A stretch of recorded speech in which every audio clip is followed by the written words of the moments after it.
So in this video I'm going to answer some questions that I've been getting lately about pine pollen. Now pine pollen, if you don't know, is this substance here, this delicious yellow powder, and it also comes in these little convenient tablets, which I like to just snack on. I like to carry it with me. I like to just eat because it's kind of like an herbal piece of candy almost. I mean, remember like sweet tarts, those little sour candies that you get as a kid? This is really what we should have been eating. But anyways, it's a different story. So, the first question is, pine pollen, just some sort of exotic, rare, herbal supplement, or it can actually be a food, something that's nourishing us on a deep level? And actually it seems to be both, depending on the form in which you take it. Because you can take this powder here and just eat it, and it's a very nutritive, nutritious food, rich in amino acids, minerals, vitamins, and a lot of other really unique nutrients that our body needs. So you can just eat it as a food, it's fine. And actually I've heard that they sell these, they sell it in powdered form, Korean grocery stores and Chinatowns and things like that, because people actually bake with it or incorporate it into their food as a nutritive and tonifying food. So that's the powder. The powder is more of the food, more of the nutritive thing. So if you take the tincture, you take that powder and you tincture it, then it seems that these hormones become bioavailable because we can take them, squirt them in our mouth, and absorb the hormones directly through the membranes in our mouth. Because there's some debate as to whether or not, if we just eat it as a substance or eat it as a food, whether or not these hormones are even bioavailable or if they're just destroyed by digestive acids and digestive juices. Now I can say, just from eating the powder, I definitely feel some really good things from it. Definitely not as intense or strong as from the tincture. So definitely the tincture is more bioavailable and more immediate in the effects. But the powder seems to be more of like a long-term food or adaptogenic herb. So that's really the tincture versus the powder, and both have appropriate usages. And depending on what your goals are, you might want to pick one or the other, or pick both. I've been doing both over the last 3 weeks and been having really, really good results, which we'll get to a little bit later.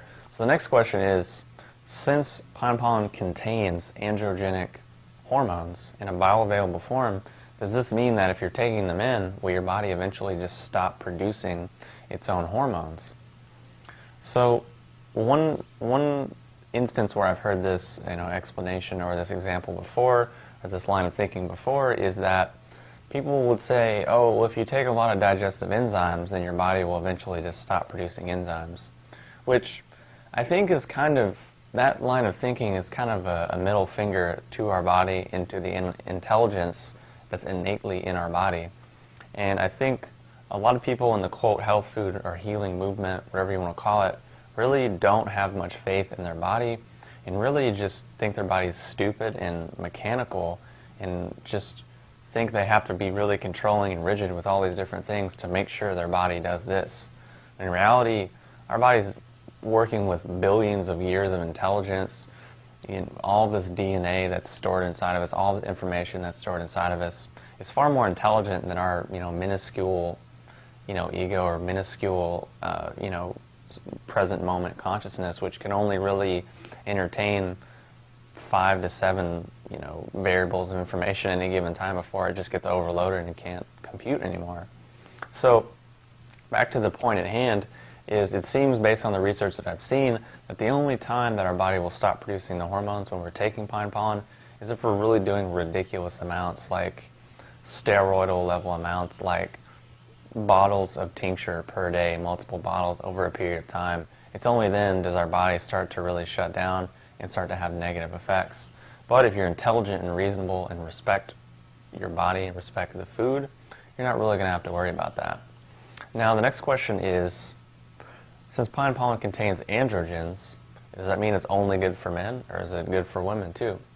So on that note, men need estrogen and women need testosterone, and vice versa. And it's not an either or, cut and dry, black and white kind of a picture like we might wish that it were. Our hormones are a really tricky thing that even modern science doesn't really understand yet. We've identified a few things, a few mechanisms but there's so much that we really don't know. So it's best to really allow our body to do what it knows how to do, which is far more complex than we could comprehend, and then to just feed it the best food that we know how to feed it, and just pull the blockages, remove the blockages that will impede it and hinder it from doing what it needs to do. So as far as pine pollen for men, for women, it seems to be beneficial to both sexes, based on the research that I've seen, and based on the females that I've talked to that have been on it, have been having positive results. So it's just something to explore and to keep in mind. Granted, I'm a man, I'm not a woman, obviously, so the experiences that I have it are going to be different than if you're a woman and you're going to take it, so just keep that in mind if you didn't have that in mind already. So the next question is the tincture versus the powder, which we touched on before. Now, the tincture would just be more for the hormonal aspects, more for the immediate getting those hormones in your system, and how you want to use it is to squirt it in your mouth. And it's not something you just want to swallow down or chase down with water. It's something you want to let sit in your mouth for a couple of minutes and really swish it around your mouth. And what I typically do is just squirt it in there and then go do something and just forget about it and just have it in my mouth for 5 minutes or so until I really have a lot of saliva and just swish it around, and then I swallow it. And at that point, I just pretty much feel instant energy from it. So the next question is, where can you get pine pollen, and where have I been getting mine?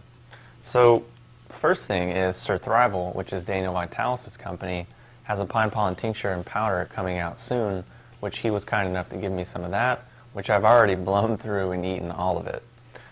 So right now, there's a company called rawforestfoods.com, which I'll post a link for, and I bought 3 of these bags, and he was kind enough to send along some of these tabs, which I've been, the bag was full, as you can see, not so much anymore. So right now, apparently, from what I'm hearing from him, he's out of the tinctures until December or so. So when you order, keep in mind that the tinctures are out, and just start off with the powder right now. Quality-wise, it's good stuff. I've been feeling really good from it. All the powder is pretty much coming from, you know, Northwest America or from Mongolia and China. And on that note, I've just ordered like 25 pounds for myself, because that's how much I like this food. I plan to make mead with it. I plan to tincture it. I plan to eat it.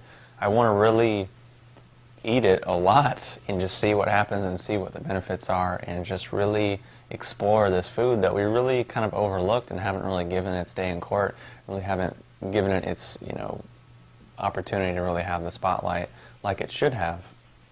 So my experience and my thoughts thus far with this substance have been really positive. I've noticed a lot of really good changes in my body as far as sleep, as far as just increased energy and appetite and digestion, as well as just some more increased sense of manliness that's coming from a deeper level, and just noticing thought patterns that I'm having changing and shifting, and how I'm seeing the world and relating to people, and especially people of the opposite sex, changing a bit differently, and just things are starting to shift, which in my mind go back to the hormonal aspects. Because one idea is that if we think a certain way, that influences our hormones, but if we influence our hormones, then we'll start to think in a certain way, and it's really this beautiful, you know, feedback loop that is really influencing our state of consciousness and our life and our lifestyle in general.